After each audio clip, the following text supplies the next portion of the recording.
ಇದು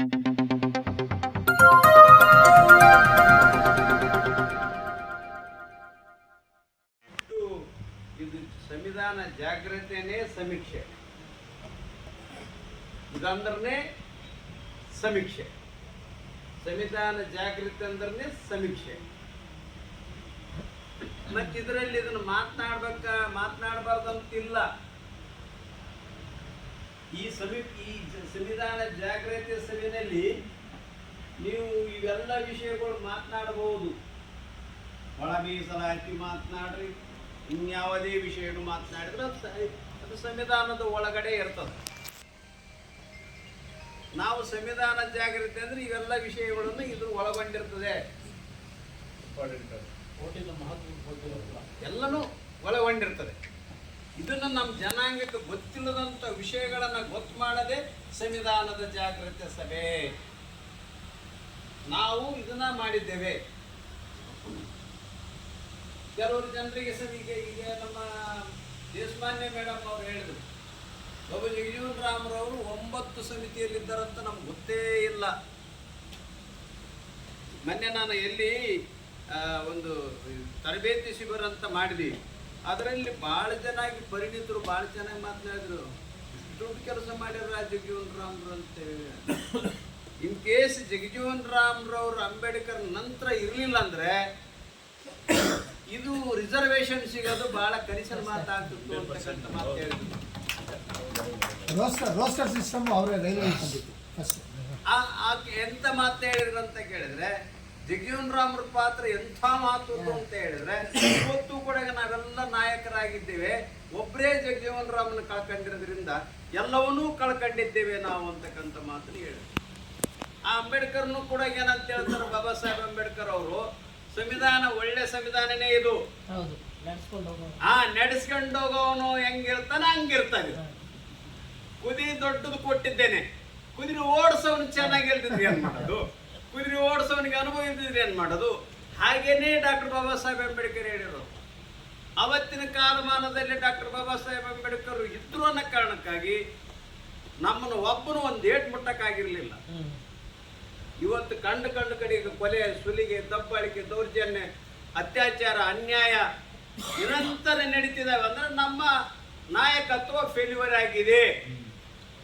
ಇದು ಸಾರಾಸಗಟಾಗಿ ನಾವೆಲ್ಲರೂ ಒಪ್ಪಬೇಕಾಗಿರ್ತಕ್ಕಂಥವು ಇದ್ದಾವೆ.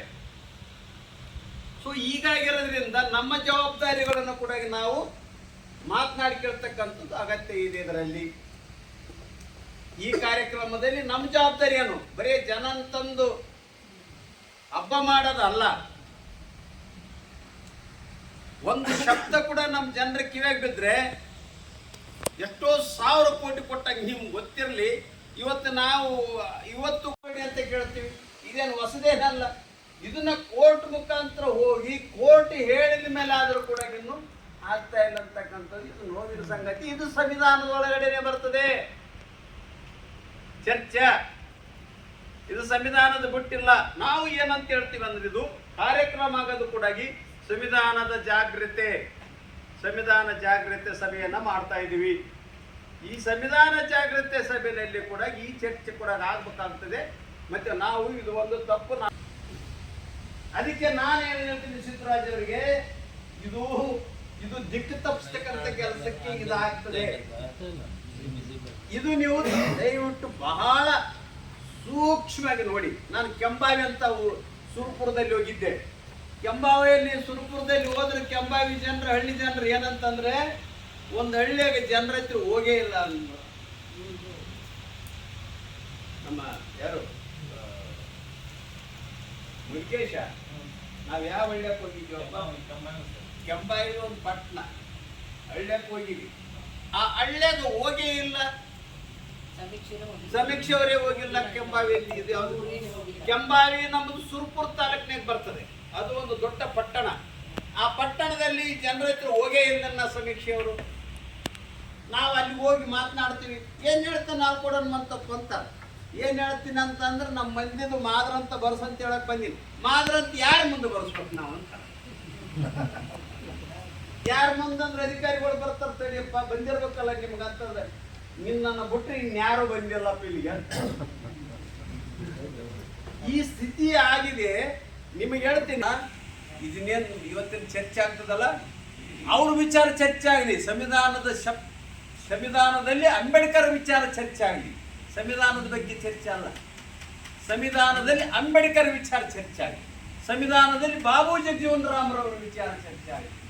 ಅದು ಉಪಯುಕ್ತ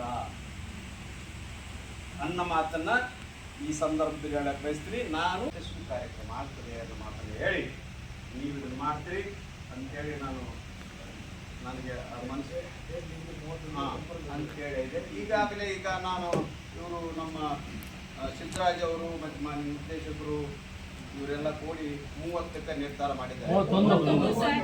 ಶನಿವಾರ ಸಂಘಟನೆ ವತಿಯಿಂದ ಅಂದ್ರೆ ಬೆಂಗಳೂರು ನಗರದ ಸಂಘಟನೆ ವತಿಯಿಂದ 150 ಜನ ನಾವು ಕರ್ಕೊಂಡ್ಬರ್ತೀವಿ. ಅನುಭವ ಇಲ್ಲ. ಅಧ್ಯಕ್ಷರಾದವರು ಯಾವುದೇ ರೀತಿಯಿಂದ ಟೀಕೆ ಟಿಪ್ಪಣಿಗಳು ಏನು ಬಂದ್ರು ಸ್ವೀಕಾರ ಮಾಡಿಕೊಂಡು ಯಥಾಸ್ಥಿತಿ ಮೇಂಟೈನ್ ಮಾಡ್ಬೇಕು ಸರ್ ತಾವು ದಯವಿಟ್ಟು. ಯಾಕಂದ್ರೆ ಇಷ್ಟು ಜನ ಸಭೆ ಸೇರ್ತಿರೋದು ನಿಮ್ಮ ಒಂದು ಅಧ್ಯಕ್ಷತೆ ಇದೆ ಅನ್ನೋ ಕಾರಣಕ್ಕೆ ನಾವು ಬಂದಿದ್ದೀವಿ. ನೀವು ಯಾರೋ ಒಂದು ಅಭಿಪ್ರಾಯ ಹೇಳಿದ್ರು ಅಥವಾ ನೀವು ಸಿಕ್ ಮಾಡ್ಕೊಳ್ಳೋದೋ ಬೇಜಾರು ಮಾಡ್ಕೊಳ್ಳೋದೋ ಆ ಥರ ದಯವಿಟ್ಟು ಮಾಡಕ್ಕೆ ಹೋಗ್ಬೇಡ್ರಿ. ನಮ್ಮ ನಾಯಕರು ನೀವು ನಿಮ್ಮನ್ನ ಅಧ್ಯಕ್ಷರು ಒಪ್ಕೊಂಡು ಎಲ್ಲರೂ ಸೇರ್ತೀವಿ. ಯಾರು ಏನೇ ನಮ್ಮ ಅಭಿಪ್ರಾಯಗಳು ಭಿನ್ನಾಭಿಪ್ರಾಯಗಳಿಲ್ಲ, ಅದೊಂದು ನನ್ನ ಮಾತು. ಭಿನ್ನಾಭಿಪ್ರಾಯಗಳು ಇಲ್ಲ, ನಮ್ಮ ಅಭಿಪ್ರಾಯಗಳು ಭಿನ್ನವಾಗಿದ್ದಾವೆ. ದಯವಿಟ್ಟು ಅದನ್ನ ಪರಿಶೀಲನೆ ಮಾಡಿ ಏನು ಹೇಳ್ತಾರೆ ಅಂತ, ಅದನ್ನ ಯಥಾಸ್ಥಿತಿ ನಿಮ್ಮ ನಾರ್ಮಲ್ ಆಗಿ ಹೇಗಿರ್ತೀರಿ ಅದು ಹಾಗೆ ಸ್ವೀಕಾರ ಮಾಡ್ಕೊಂಡು ಹಾಗೆ ಎಕ್ಸ್ಪ್ಲೇನ್ ಮಾಡ್ಬೇಕು ಸರ್. ನೀವು ಬೇಜಾರು ಮಾಡ್ಕೊಂಡು ನೀವು ಮಾಡ್ಕೊಳ್ಳಿ ಅಂದ್ರೆ ನಾನು ತುಂಬಾ ಅವಮಾನ ಕರ್ಕೊಂಡ್ ಬರ್ತೀವಿ. ಯಾಕಂದ್ರೆ ಲೋಕಲಲ್ಲೇ ಇರ್ತೀವಿ, ಅದು ನಾವು ಫುಲ್ಲಾಗಿ ಸಪೋರ್ಟ್ ಮಾಡ್ತೀವಿ. ನಮ್ಮ ಮೂರ್ತಿ ಸರ್ ಅವ್ರೇನು ಕಡಿಮೆ ಅಲ್ಲ, ಸಖತ್ ಬೆಟಾಲಿಯನ್ನೇ ಇದೆ ಅವ್ರದ್ದು. ಎಲ್ಲ ಸೇರಿದ್ರೆ ಅದು ಸಕ್ಸಸ್ ಆಗುತ್ತೆ. ಏನು ಭಯ ಬೀಳೋದೇನು ಬೇಡ. ಎಲ್ಲ ದೊಡ್ಡ ನಾಯಕರುಗಳೇ ತಾವೆಲ್ಲನೂ ಎಲ್ಲರೂ ಮನಸ್ಸು ಮಾಡೋಣ, ಎಲ್ಲ ಕಾರ್ಯಕ್ರಮ ಯಶಸ್ವಿ ಮಾಡೋಣ. Okay, okay 100%. ಕಾರ್ಯಕ್ರಮ ಹಣ ಬಿಡುಗಡೆ ಮಾಡಿಲ್ಲ, ಅದರಲ್ಲೂ ನಾವು ಯಾರು ಕೇಳಿಲ್ಲ. ನಮ್ಮ ಸಿದ್ದರಾಜ್ ಅವರು ಕಷ್ಟಪಟ್ಟು 50 ಲಕ್ಷ ಬಿಡುಗಡೆ ಮಾಡೋರಂದ್ರೆ ಅದು ಗ್ರೇಟ್ ವಿಚಾರ ಅದು, ಆಯ್ತಾ. ಸೊ ಹಂಗಾಗ್ಬಿಟ್ಟು ಅವರ ಒಂದು ಏನಪ್ಪ ಅಂತ ಹೇಳಿದ್ರೆ, ಇವತ್ತು ಆದಿಜಾಂಬವತ್ತು ಮಾದಿಗ ಪೌರ ಕಾರ್ಮಿಕ ಎಲ್ಲ ಸಂಘಟನೆ ಜೊತೆಗೆ ಸಂವಿಧಾನ ಜಾಗೃತಿ ಸಮಾವೇಶ. ನಾವು ಯಾಕೆ ಸಮಾವೇಶ ಮಾಡ್ತೀವಿ ಅಂತ ಹೇಳಿದ್ರೆ ನಮ್ಮ ಜನ ಜಾಗೃತಿ ಆಗಲಿ ಅಂತ ಹೇಳಿ, ಆಯ್ತಾ. ಈಗ ಬೇರೆ ಬೇರೆಯವರು ಏನು ಮಾಡ್ತಾರೆ ಅಂದರೆ ವರ್ಷಕ್ಕೊಂದ್ಸರಿ ಮಠದಲ್ಲಿ ಜಾತ್ರೆ ಮಾಡ್ತಾರೆ. ಆ ಜಾತ್ರೆ ಮಾಡೋ ಉದ್ದೇಶ ದೇವ್ರಿಗೆ ಪೂಜೆ ಮಾಡ್ಬೇಕಂತಲ್ಲ, ಅವರ ಸಮುದಾಯ ಜನನ ಜಾಗೃತಿ ಮಾಡೋಕ್ಕೆ ಜಾತ್ರೆ ಮಾಡ್ತಾರೆ. ಜಾತ್ರೆ ಮಾಡಿದಾಗ ಜನ ಸೇರ್ತಾರೆ, ಅದಕ್ಕೆ ಜಾತ್ರೆ ಮಾಡೋದು, ಆಯ್ತಾ. ಈ ಕಾರ್ಯಕ್ರಮ ಅದೇ ರೀತಿ ಸಂವಿಧಾನ ಜಾತ್ರೆ. ಈ ಜಾತ್ರೆ ನಾವೆಲ್ಲ ಒಗ್ಗಟ್ಟಾಗಬೇಕು, ಆಯ್ತಾ. ಇವಾಗ ಇಷ್ಟು ದಿವಸ ಏನಾಯ್ತು, ನನ್ನೊಂದು ಸಂಘಟನೆ ನಿನ್ನೊಂದು ಸಂಘಟನೆ ಎಲ್ಲ ಒಂದೊಂದು ಸಂಘಟನೆ ಆಗಿತ್ತು. ಈಗ ಒಂದು ಸಂಘಟನೆಯಲ್ಲಿ ಎಲ್ಲ ವೇದಿಕೆ ಒಟ್ಟುಕೊಡ್ತಾ ಇದೀವಿ, ಆಯ್ತು. ಇದು ನಮ್ಮ ಸಮುದಾಯನ ಬಲಪಡಿಸೋ ನಿಟ್ಟಿನಲ್ಲಿ, ನಮಗೆ ಜಾಗೃತಿ ಮೂಡಿಸೋ ನಿಟ್ಟಿನಲ್ಲಿ, ನಮ್ಮನ್ನು ಹೆಚ್ಚಿಸೋ ನಿಟ್ಟಿನಲ್ಲಿ, ನಮಗೆ ಬದುಕನ್ನ ಕಟ್ಕೊಳ್ಳೋ ಯಾವ ರೀತಿ ಅಂತ ಒಂದಷ್ಟು ಜನ ದೊಡ್ಡ ದೊಡ್ಡ ಲೀಡರ್ಗಳು ಮಾಹಿತಿ ಕೊಡುವಂತ ಒಂದು ಕಾರ್ಯಕ್ರಮ, ಆಯ್ತಾ. ಸೊ ಆ ಕಾರ್ಯಕ್ರಮದಲ್ಲಿ ದಯವಿಟ್ಟು ಯಾರು ಪದೇ ಇದು ಯಾವ್ದಂತ ಕೇಳಿ, ಇದು ಒಂದೇ ಟೈಟ್ಲು ಸಂವಿಧಾನ ಜಾಗೃತಿ ಸಮಾವೇಶ. ಈ ಸಮಾವೇಶದಲ್ಲಿ ನಾವೆಲ್ಲ ಒಟ್ಟು ಸೇರ್ತೀವಿ ಅಷ್ಟೇನೆ. ಪತ್ರಿಕೆ ಡಾಕ್ಟರ್ GY ಪದ್ಮಾ ನಾಗರಾಜ್ ಅಂತ ಹೇಳಿ ಮೇಡಮ್ ಅವರು ಆ ಪತ್ರಿಕೆಯ ವ್ಯವಸ್ಥಾಪಕ ಸಂಪಾದಕರು. ಪ್ರಚಾರ ಸಮಿತಿಯಲ್ಲಿ ಅವ್ರ ಹೆಸರು ಹಾಕಿದ್ದಾರೆ. ಈಗ ಒಂದು ಬಹಳ ಪ್ರಮುಖವಾದ ಅವರ ಒಂದು ಕೆಲಸ ಇದೆ, ಅವ್ರು ಹೊರಡ್ತಾ ಇದ್ದಾರೆ. ಈ ವೇದಿಕೆಗೆ ಅವರ ಪರಿಚಯ ಬಹಳ ಮುಖ್ಯ ಇತ್ತು. ಬೆಳಿಗ್ಗೆ 9 ಗಂಟೆಯಿಂದ 1:30ವರೆಗೂ ನಾವು CM ಅವರಿಗೆ ಈ ಸಮಿತಿ ಸಲುವಾಗಿ, ಈ ಕಾನ್ಫರೆನ್ಸ್ ಸಲುವಾಗಿ ನಾವು ಮೀಟ್ ಮಾಡಲೇಬೇಕಿತ್ತು. ಬೆಳಿಗ್ಗೆ 9:15ದಿಂದ ನಾನು, ಮೇಡಮ್ ಅವರು, ಸುಲೋಚನಾ ಅವರು, ಸಿದ್ದರಾಜ್ ಅಣ್ಣ ಅವರು, ರಮೇಶ್ ಅಣ್ಣ ಅವರು 9:15ದಿಂದ 1:30ವರೆಗೂ ನಾವು ವಿಧಾನಸೌಧದಲ್ಲಿದ್ದು CM ಅವ್ರಿಗೆ ಮೀಟ್ ಮಾಡೇನೆ ಇಲ್ಲಿ ಬರಬೇಕು ಅಂತ ಹೇಳಿ ಬಂದಿದ್ದೀವಿ. ಅದು ನಮಗಾಗಿ ವೈಯಕ್ತಿಕವಾಗಿ ಅಲ್ಲ, ಅದ್ರ ಅಗತ್ಯನೂ ನಮ್ಗೆ ಸ್ವೀಕರಿಸ್ತಾ ಇದ್ದಾರೆ. ಈ ನಮ್ಮ ಸಮಿತಿಯ ಪರವಾಗಿ ಅವರಿಗೆ ನಾವು ಅಭಿನಂದನೆಯನ್ನ ಸಲ್ಲಿಸ್ತೀವಿ. ಎಲ್ರಿಗೂ ನಮಸ್ಕಾರ. ನಾನು ಹಲವಾರು ಸಲ ಬಂದಿದ್ದೀನಿ, ಎಲ್ಲರೂ ನನಗೆ ಪರಿಚಯ ಇದ್ದಾರೆ. ಆದರೆ ನಮ್ಮ ಮನೆಯವರು ಒಂದು ಸಿದ್ಧಾಂತ ಇಟ್ಕೊಂಡು 20 ವರ್ಷದ ಮುಂಚೆ ಶುರು ಮಾಡಿರೋ ಪತ್ರಿಕೆನ ಒಂದು ಧ್ವನಿ ಇದ್ದವರ ಪರವಾಗಿ, ನೊಂದವರ ಪರವಾಗಿ, ದೀನ ದಲಿತರ ಪರವಾಗಿ ಒಂದು ವಾಯ್ಸ್ ಆಗಬೇಕು ಅನ್ನೋಂಥ ಪತ್ರಿಕೆನ ನಾನು ಮುನ್ನಡೆಸ್ಕೊಂಡು ಬರ್ತಾ ಇದ್ದೀನಿ. ಅವ್ರು ಹೋದ್ಮೇಲೂ ಸಹ ನನ್ನ ಮಗನೂ ಅದರಲ್ಲಿದ್ದಾನೆ. ಹಾಗಾಗಿ ಇವತ್ತೊಂದು ಪರಿಚಯ ಆಗಬೇಕಾಗಿತ್ತು, ಅದಕ್ಕೆ ಬಂದೆ. ನಾಗರಾಜ್ ನನ್ನ ಕ್ಲಾಸ್ಮೇಟ್, ಆರ್ಟ್ಸ್ ಕಾಲೇಜಲ್ಲಿ ನನ್ನ ಕ್ಲಾಸ್. ಈ ಸಂದರ್ಭದಲ್ಲಿ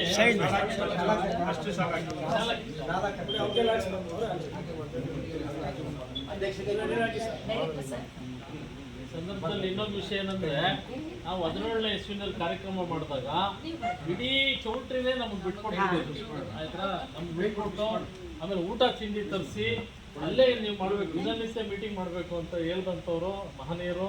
ನಮ್ಮ ಹಿಂದೂ ಸಂಜೆ ಪತ್ರಿಕೆಯ ಎಡಿಟರ್ ಆದಂಥ ದಿವಂಗತ ನಾಗರಾಜ್ ಅವರ ಮಿಸಸ್ ಅವರು ಮತ್ತು ಅವ್ರ ಮಗ ಅವ್ರು ಬಂದಿದ್ದಾರೆ. ನಮಗೆಲ್ಲ ತುಂಬ ಸಂತೋಷ ಆಗಿದೆ ಈ ಸಂದರ್ಭದಲ್ಲಿ. ನಾವು ಇದರ ಒಂದು ಗೊಂದಲಗಳ ಈಗ ತೀರ್ಮಾನ ಆಯಿತು. ಯಾಕಂದರೆ ಇದು ಸರ್ಕಾರಿ ಕಾರ್ಯಕ್ರಮ ಅಂತೇಳಿ ಕೆಲವರು ಅಂದ್ಕೊಂಡಿದ್ರು, ಕೆಲವು ಸಂಘಟನೆ ಅಂದ್ಕೊಂಡಿದ್ರು. ಇವತ್ತು ಸರ್ಕಾರ ಮತ್ತು ಸಂಘಟನೆ ಎರಡು ಜಂಟಿಯಾಗಿ ಮಾಡ್ತಾ ಇದ್ದೀವಿ. ಆಮೇಲೆ ಕೆಲವೊಂದು ಇನ್ವಿಟೇಷನ್ ಪ್ರಕಾರ ಬಂದು ಪ್ರೋಟೋಕಾಲ್ ಪ್ರಕಾರ ಏನು ಮಾಡಬೇಕಾದ್ರೆ ಅದನ್ನು ಸ್ವಲ್ಪ ಹೇಳಿದ್ದಾರೆ. ಈಗ ಅಧ್ಯಕ್ಷತೆ ಬಂದ್ಬಿಟ್ಟು ಇವ್ರದಿರಬೇಕು. ಆಮೇಲೆ ಜಂಟಿ ಮಾಡೋದ್ರಿಂದ ಮಾದೇವಪ್ಪವ್ರದ್ದು ಜೊತೆಲಿ ಇಬ್ಬರು ಜಂಟಿಯಲ್ಲಿ ಹಾಕಿದ್ರೆ ಅಂತ ಸಮಸ್ಯೆ ಇಲ್ಲ, ಎರಡು ಹಾಕೊಬೋದು. ಅಧ್ಯಕ್ಷತೆ ಹಾಕಿ ಜಂಟಿ ಇಬ್ಬರದು ಸಮ ಹಾಕಿ. ಆಮೇಲೆ ಪ್ರೋಟೋಕಾಲ್ ಪ್ರಕಾರ ಏನು ಇದು ಮಾಡಬೇಕಾದ್ರೆ ವ್ಯವಸ್ಥಿತವಾಗಿ ಸಾಹೇಬರು ಮಾಡ್ತಾರೆ. ಅದು ಇದು ಮಾಡಿ ಪ್ರೋಟೋಕಾಲ್ ಅಲ್ಲ, ಒಂದು ವೇಳೆ ಬಂದಂದರೆ ನೀವು ಇದು ಮಾಡ್ಕೊಂಡು ವ್ಯವಸ್ಥಿತವಾಗಿ ಮಾಡಿ. ಆಮೇಲೆ ನಮ್ಮ ಸಂಘಟನೆಯಿಂದ ಒಂದು 250 ಜನ ಕಡ್ಡಾಯವಾಗಿ ನಾವು ಕರ್ಕೊಂಬರ್ತೀವಿ. ಮೊದಲನೇ 250 ಜನ. ಆಮೇಲೆ ಬೆಂಗಳೂರು ನಗರ ಜಿಲ್ಲಾ ವ್ಯಾಪ್ತಿಯಲ್ಲಿ ಬೆಂಗಳೂರು ನಗರ ಜನಗಳೆಲ್ಲ ಜಾಸ್ತಿ ವ್ಯವಸ್ಥಿತವಾಗಿ ಕರ್ಕೊಂಬಂದು ಅಕಸ್ಮಾತ್ ವೆಹಿಕಲ್ಗಳಿದೆ ಏನಾದ್ರು ವ್ಯವಸ್ಥೆ ಇದೆ ಆ ವೆಹಿಕಲ್ ನಾವು ಇನ್ಚಾರ್ಜ್ ತಗೊಂಡು ವೆಹಿಕಲ್ ಕಳಿಸ್ಕೊಡ್ತೀವಿ. ಜನ ನೀವು ಕರ್ಕೊಂಡು ಅದಕ್ಕೆ ಯಾರಿಗೇನು ₹1 ಕೊಡೋಕೆ ಕೂಡ ಅದಕ್ಕೆ ಏನು ಬೇಕು ನಮ್ಮ ಪರ್ಸನಲ್ ಅವರು ಇದ್ರೇ ಸಂವಿಧಾನದ ಬಗ್ಗೆ ಮತ್ತು ಜಗಜೀವನ್ ರಾಮ್ ಅವರು ಸಂವಿಧಾನದಲ್ಲಿ ಪಾತ್ರ ಏನಿದೆ ಅದರ ಬಗ್ಗೆ ಅವ್ರು ಏನೇನು ಕೆಲಸ ಮಾಡಿದ್ದಾರೆ ಅನ್ನೋದ್ರ ಬಗ್ಗೆ ಭಾಳ ಸವಿಸ್ತಾರವಾಗಿ ಅವ್ರು ಮಾತಾಡ್ತಾರೆ. ಅವರಿಗೆ ಹೇಳಿ ಒಪ್ಪಿಸಿದ್ದಾರೆ, ಅವ್ರು ಬರ್ತೀನಿ ಅಂತ ಹೇಳಿದ್ದಾರೆ. ಬೆಂಗಳೂರು ಯೂನಿವರ್ಸಿಟಿಯಲ್ಲಿ ನಾವಿರೋದ್ರಿಂದ ಅವರಿಗೆ ಜೊತೆ ಕರ್ಕೊಂಡು ಬರೋ ಕೆಲಸ ನಾವು ಮಾಡ್ತೀವಿ. ಇದಕ್ಕೆ ಒಂದು ಅಫಿಷಿಯಲ್ ಆಗಿ ನಮ್ಮ ಡೈರೆಕ್ಟರ್ ನೀವೆಲ್ಲ ಬಂದು ಕೇಳಿದ್ರೆ ಬಸ್ ಕೊಡಿಸಿದ್ರೆ ನಾನು ಜನ ಕರ್ಕೊಂಡು ಬರಬಾರ. ಎಷ್ಟು ಜನ 17 ಪಂಚಾಯತ್ ಇದ್ದಾರೆ. ಒಂದು ಪಂಚಾಯತ್ 10 ಜನ ಆದ್ರು 170 ಜನ ಆದ್ರು ನಾವು ಕರ್ಕೊಂಡ್ ಬರ್ತೀವಿ. ನೀವು ಬಸ್ ವ್ಯವಸ್ಥೆ ಮಾಡಿ. ನಾವು ಮಾಡ್ತೀವಿ ಮಾಡಪ್ಪ.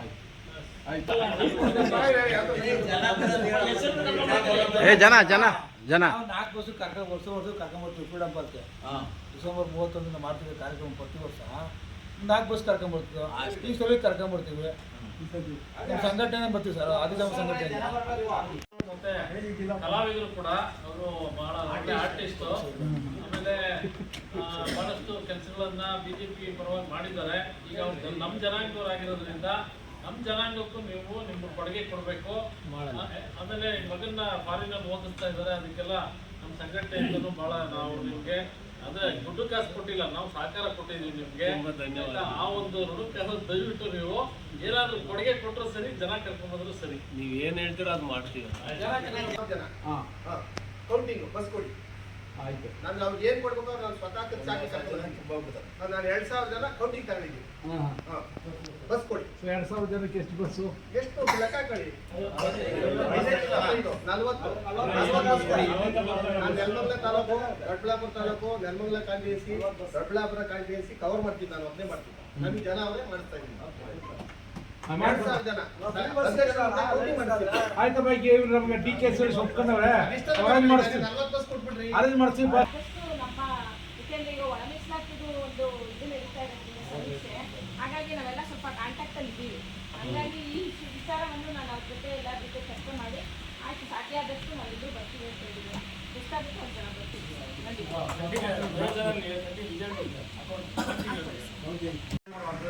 ಊಟ ಬಂದಿದೆ, ದಯಮಾಡಿ ಊಟ ಮಾಡ್ಕೊಂಡು ಈ ಕಾರ್ಯಕ್ರಮ ಮುಂದುವರಿಸಿದೆ. ಈಗ ನಮ್ಮ ಅಧ್ಯಕ್ಷ ಕೊನೆಯದಾಗಿ ಅವರ ಫೈನಲ್ ಗೈಡೆನ್ಸ್ ಏನು ಮಾಡಬೇಕನ್ನೋದು ಮಾಡಬೇಕು. ನಮ್ಗೆ ಅಟ್ಲೀಸ್ಟ್ 150ಕ್ಕೆ ಹತ್ತಿರ ಇರ್ತಕ್ಕಂಥ ಒಂದು ಸಂಖ್ಯೆ ನಮ್ಗೆ ಗೊತ್ತಾಗುತ್ತೆ. ಅದರ್ವೈಸ್ ಏಕಾಏಕಿ ನಾವು ಸುಮ್ಮನೆ 100 ಜನ 200 ಜನ 100 ಜನ ಅನ್ನೋದು ತುಂಬ ನಂಬರೇ, ಅಷ್ಟು ಸುಲಭ ಇಲ್ಲ. ಆದ್ದರಿಂದ ನಾವು ಅದನ್ನ ಬ್ರೇಕಪ್ ಮಾಡಿ 5-5 ಜನ 10 ಜನ ಅಂತ ಬ್ರೇಕಪ್ ಮಾಡಿ ನಿಮ್ಮ ಕೆಳಗಡೆ ಇರ್ತಕ್ಕಂಥವ್ರು ನಿಮ್ಮ ಜೊತೆ ಇರ್ತಕ್ಕಂಥವ್ರಿಗೆಲ್ಲ ಒಬ್ಬರಿಗೆ ಜವಾಬ್ದಾರಿ ಕೊಟ್ಟು ಅದನ್ನ ತಾವು ಮಾನಿಟರ್ ಮಾಡಿಕೊಂಡು ಫೋನಲ್ಲೋ ಅಥವಾ ವಾಟ್ಸಪ್ಪಲ್ಲೋ ಅಥವಾ ಬೇರೆ ಬೇರೆ ಸೋಷಿಯಲ್ ಮೀಡಿಯಾದಲ್ಲಿ ಮಾನಿಟರ್ ಮಾಡಿಕೊಂಡು ಜನಗಳು ಸೇರೋದಕ್ಕೆ ನಾವು ಎಲ್ಲ ಸಹಕಾರ ಮಾಡಿದ್ರೆ ಉಳಿದಂತೆ ತಯಾರಿಗಳನ್ನ ನಾನು ಹಾಗೆ ಹೇಳಿದಂತೆ ಮಾಡ್ಕೊಳ್ತಾ ಇದ್ದೀವಿ. ಇರ್ತಾರೆ, ಸಿದ್ದರಾಜ್ ಅವರು ಇರ್ತಾರೆ, ಇವರೆಲ್ಲ ಮಾನಿಟರ್ ಮಾಡ್ತಾ ಇದ್ದಾರೆ. ನಮ್ಮ ಕಡೆಯಿಂದ ಎಲ್ಲ ರೀತಿಯ ಸಹಕಾರ ನಾನು ಕೊಡ್ತಾ ಬಂದಿದ್ದೀನಿ. ಮುಂದೆನೂ ಕೊಡಲಿಕ್ಕೆ ಸಿದ್ಧನಾಗಿದ್ದೀನಿ. ಇದೇ ಅಧ್ಯಕ್ಷರು ಸಮಾರೋಪ ಟೈಪಲ್ಲಿ ಮಾತಾಡಿ ಸಮ್ಮಪ್ ಮಾಡಿದ್ರೆ ಬಹುತೇಕ ಹೆಚ್ಚು ಕಡಿಮೆ ಮುಗಿದಂಗೆ ಅಂತ ಅನ್ಕೊಳ್ತೀವಿ. ನಮ್ಗೆ ಗೊತ್ತಿಲ್ಲ, ಸಂವಿಧಾನವನ್ನು ಗೊತ್ತು ಮಾಡ್ತಕ್ಕಂಥ ಕೆಲಸ ಇದಾಗಬೇಕು.